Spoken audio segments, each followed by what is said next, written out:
께서 이 시간 함께 하시기를 간절히 기원합니다. 하나님께서는 사랑하는 종 호세아를 창녀와 결혼시키셨습니다. 오직 이스라엘 백성을 회개시켜서 돌아오게 하기 위한 것이었습니다. 그러나 그들은 얼마나 마음이 굳어져 있었는지 하나님께로 돌아오지 않았습니다. 호세아 이런 헌신적 사랑에도 불구하고 이스라엘 백성은 조금도 움직이지 않았고 고멜은 돌아오지 않았습니다. 다시 세상으로 돌아갔습니다. 조금도 고민하지 않은 채 오히려 담대해져서 보란듯이 세상 밖으로 뛰어나왔습니다. 그리고 가서 세상을 즐기는 모습을 호세아서 4장 12절에서는 이렇게 말하고 있습니다. 내 백성이 나무에게 묻고 그 막대기는 그들에게 고하나니 이는 그들이 음란한 마음에 미혹되어 하나님을 버리고 음행하였음이니라. 이스라엘 백성들은 나무에게 묻고 그 막대기들이 대답을 했다. 다시 말해서 우상을 만들어 놓고 그들에게 제사를 드리니 우상이 그들에게 답을 했다. 스스로 우상을 만들고 스스로 답을 구한 것이죠. 나무로 만든 우상이 답을 해줄 리는 없으니 스스로 사람들이 답을 찾고 위로를 스스로 찾는 것이죠. 저희들이 어렸을 때에 저희 아버님이 토종비결을 보셨어요. 많은 사람들이 저희 집에서 토종비결을 보셨는데 저희 것도 역시 보고 저희 어머님한테 무엇인가를 알려주시면 어머님이 저를 데리고 저기 동네 뒤에 사당에 큰 느티나무 있는데 거기 밑에 데리고 가서 하여튼 앉혀놓고 뭐라고 주문을 외우고 내려왔습니다. 그게 이제 1년에 그 애군, 나쁜 운이나 귀신을 쫓아내는 그러한 행사죠. 매년 그렇게 한 거죠. 거기에서 사람들은 위로를 찾고 이제 됐다 이렇게 생각하는 거예요. 요즘으로 보면은 새해가 되면 많은 사람들이 점을 보러 이제 간다. 신점인가 뭔가 하여튼 점을 보러 가기도 하고 요즘 인터넷으로도 본다고 하더라고요. 젊은 사람들은 무슨 타로 신점인가 해서 그런 거를 보니까 보는 데가 많이 있더라고요. 재미있고 궁금하고 하니까 기독교인들도 본다고 하죠. 이렇게 사람들은 왜 하나님을 외면하고 기적의 하나님을 외면하고 세상으로 나가게 될까요? 그들을 어떻게 돌아오게 할 수 있을까요? 먼저 이 이스라엘 백성들은 하나님께서 기적 속에서 직접 이끌어온 백성들임에도 불구하고 왜 이렇게 대놓고 범죄했는지 생각하지 아니할 수가 없습니다. 이해가 잘 안 가기도 합니다. 6장 7절에서 하나의 힌트를 줍니다. 6장 7절을 함께 읽어보겠습니다. 시작. 그들은 아담처럼 문화를 여기고 거기에서 나를 반역하였다.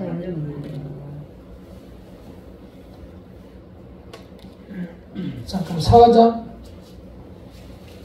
4장 7절입니다. 4장 7절 앞에 있는 4장 7절 다시 한번 읽겠습니다. 시작. 그들은 번성할수록 내게 범죄하니 내가 그들의 말을 번하여 욕이 되게 하리라. 그들이 번성할수록 내게 범죄하니 하나님께서는 영화를 욕되게 만들겠다. 이게 상당히 단순합니다. 사람들이 먹고 살만하니 하나님을 떠났다는 것입니다. 전에 힘들 때는 그러지 않더니 먹고 살만하니 하나님을 떠나고 어려움을 벗어나니 하나님을 잊어버리고 외면한다는 것이죠. 나도 이제 하나님을 떠나서 좀 내 마음대로 살고 싶고 즐기고 싶다는 겁니다. 우리 시대 기성세대들은 70년대를 돌아보면 참으로 힘든 시절이었습니다. 70년대, 80년대 오로지 몸뚱이로 살아온 시절이죠. 그래서 지금하고 비교해서 많은 세계 사람들이 우리나라를 보고 한강의 기적을 이루었다 그렇게 말합니다. 나라를 워낙 발전시켜 놓았기 때문입니다. 그때는 먹을 거 못 먹고 없어서 못 먹었죠. 입을 것도 못 입고 누리고 싶은 것을 하나도 누릴 수가 없었습니다. 있어야 누리죠.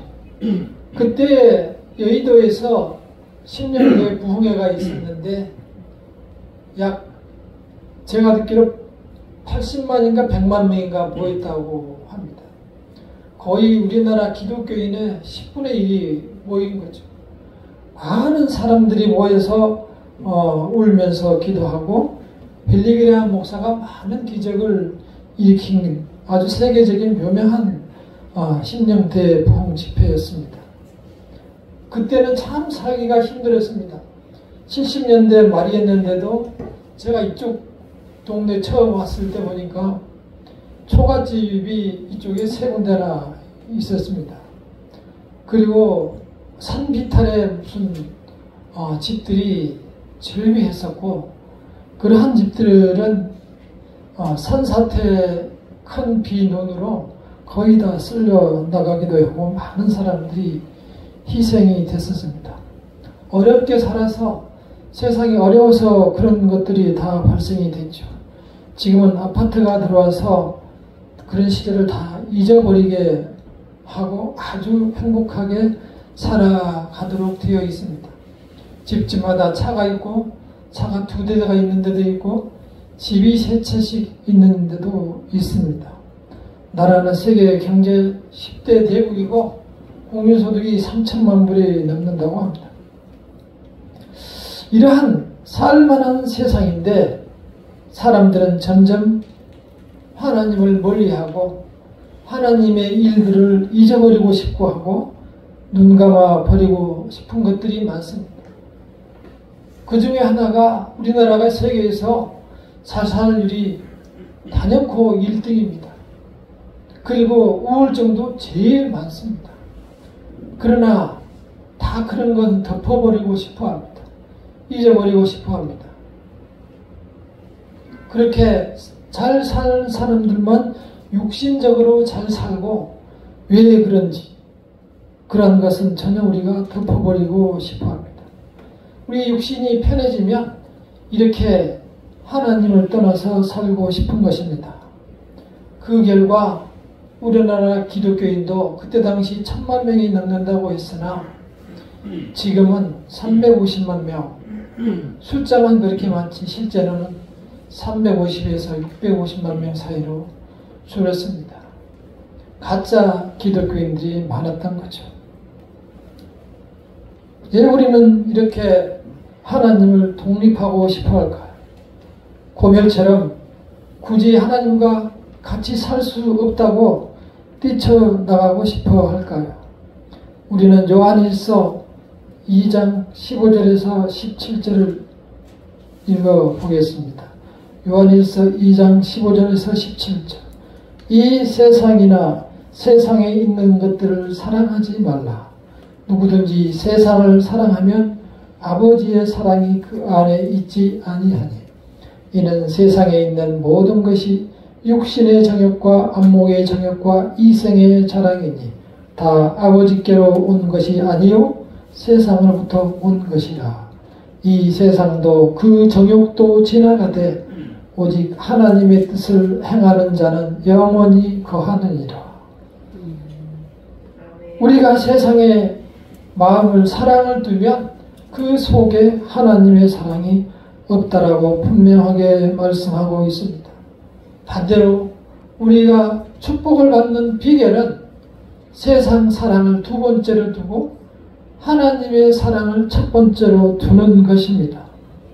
그래야만 우리가 영원히 행복을 누릴 수가 있습니다. 우리의 마음속에 무엇을 두고 살아갑니까? 우리가 가장 사랑하는 것이 무엇입니까? 너희 마음에 이 마음을 품으라.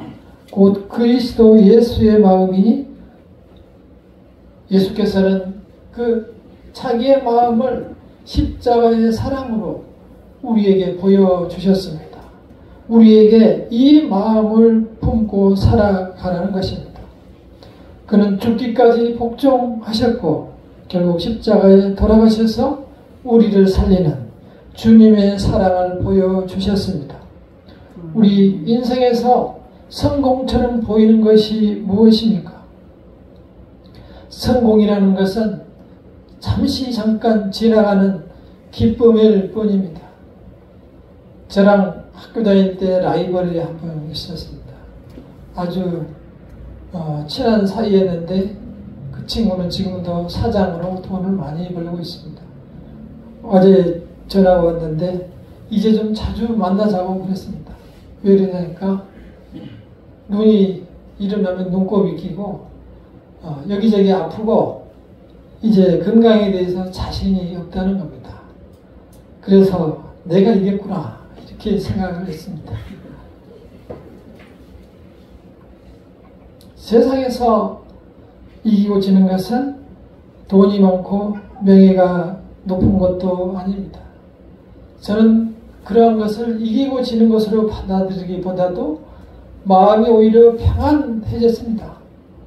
왜냐하면 제 친구는 여전히 지금도 돈이 많고 잘 살고 있지만 여전히 두려워하고 있구나 라는 생각을 갖게 되었습니다. 그 친구네는 우리나라의 그 천리교라고 하는 교회가 있는데 거기에 교주였었습니다.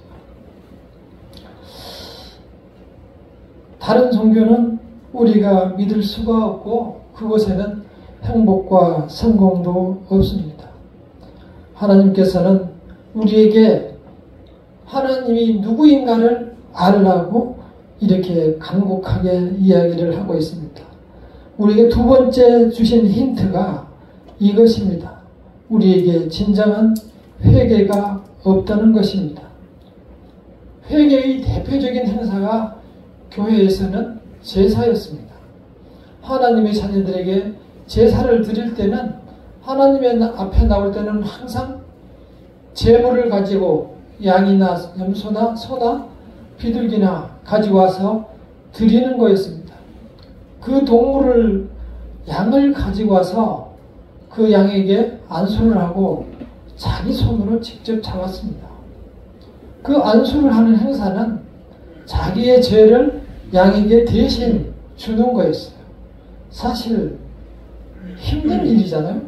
피비린내나고 발버둥 치는 그 양을, 짐승을 자기 손으로 직접 잡아야 되는데 얼마나 힘들었겠어요. 그런데 나중에 이걸 계속 하다 보니 그 사람들이 그게 이제 습관이 되었고 그걸 드린 다음에는 그 양을, 그 짐승을 구워서 먹었습니다. 그런데 먹다가 보니 어떤 양들은 잘못 키워서 바짝 말랐지만 어떤 양들은 가슴살이 뚱뚱하고 살코기가 제법 많은 그러한 양도 있었어요. 그러니 먹을만하고 자꾸 생각이 나는 거예요. 그러다 보니 이제 제사, 나의 죄를 용서받는 그러한 것은 둘째치고 그 사람이 빨리 양을 좀 가져왔으면 좋겠다. 그 사람이 양을 가지고 오려면 그 사람이 죄를 지어야 또 양을 가지고 오죠. 그래서 자꾸 그것을 기다리게 되는 거예요. 그 속죄 제물이 먹고 싶은 거예요. 우리가 함께 8절을 읽어보도록 하겠습니다. 4장 8절입니다. 4장 8절 시작. 그들이 내 백성의 속죄 제물을 먹고 그 마음을 그들이 죄악에 두는도다.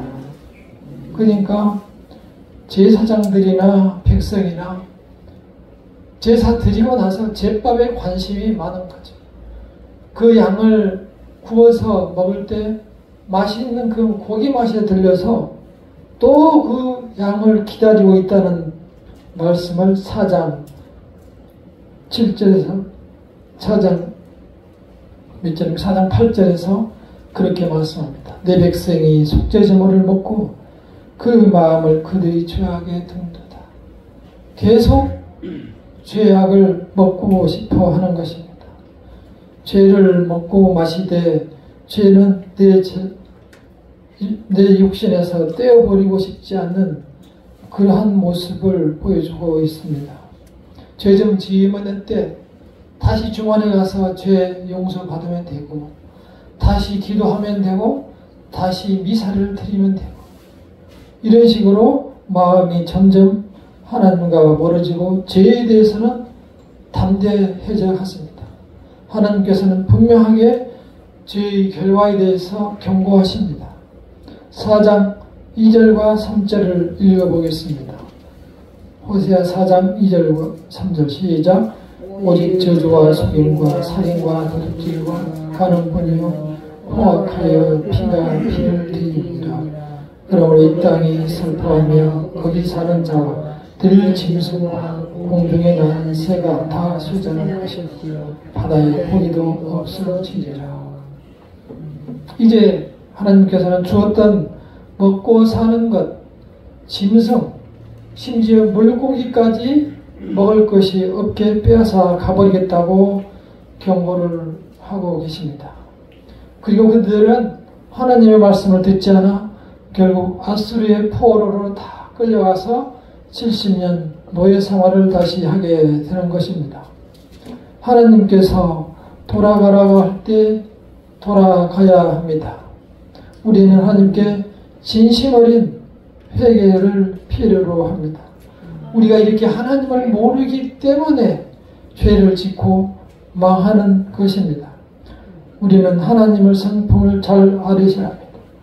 하나님께서는 늘 매를 들고 또 내가 하고 싶은 걸 다 못하게 하는 그러한 하나님으로 잘못 알고 하나님을 무서워하고 가까이 가기를 싫어합니다. 그러나 하나님께서는 6장 6절에서 본인을 이렇게 말씀하고 있습니다. 6장 6절을 읽어보겠습니다. 시작.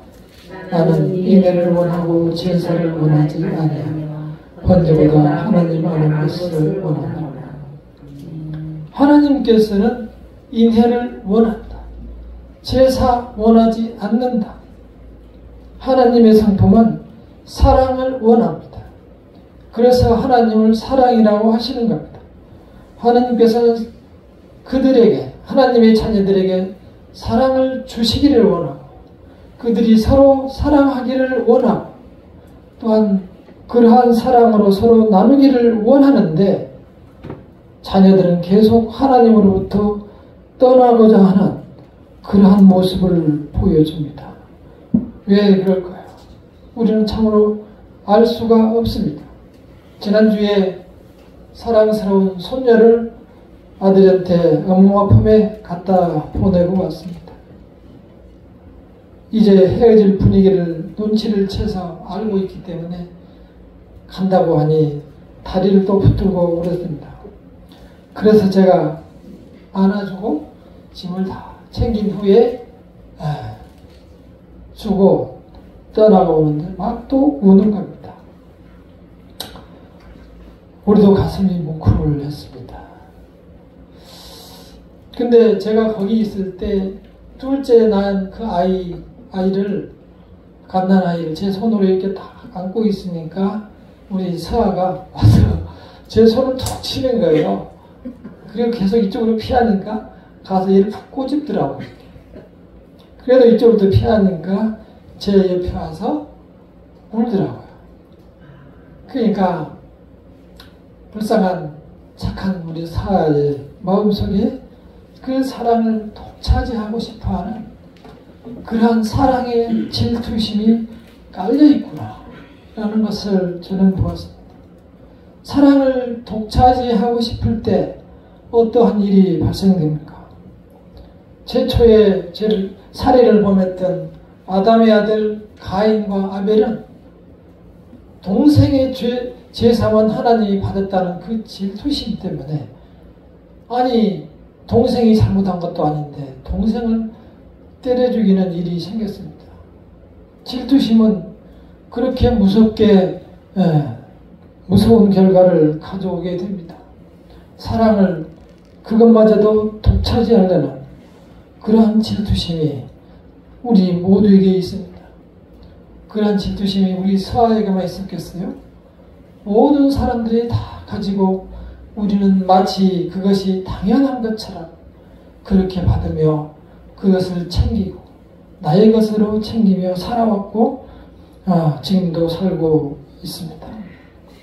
6절 이러한 우리들에게 하나님께서는 주고 싶은 것이 있습니다.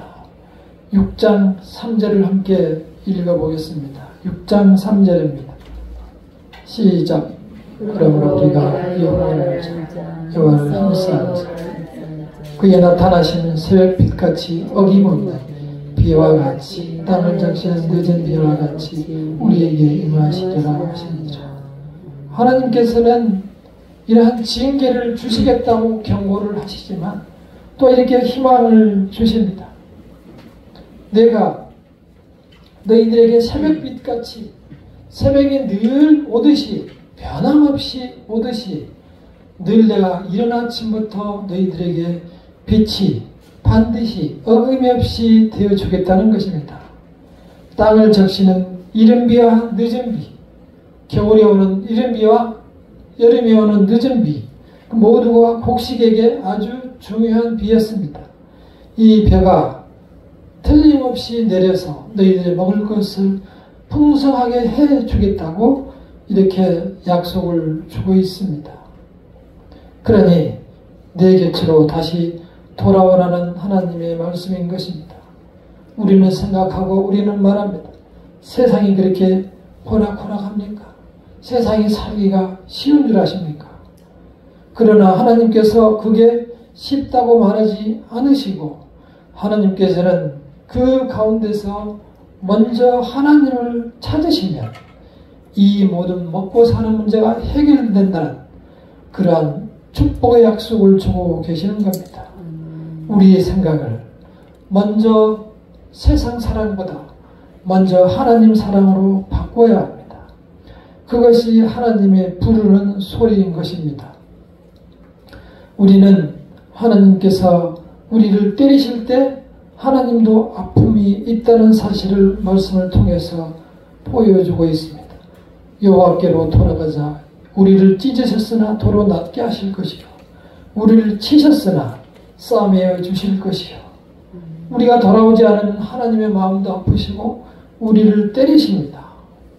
그러나 다시 고치시고 만지신다고 말씀하고 있습니다. 그 은혜의 하나님 앞에 돌아오시기를 바랍니다. 그 후에 우리에게 분명한 약속을 주십니다. 6장 2절을 함께 읽어보겠습니다.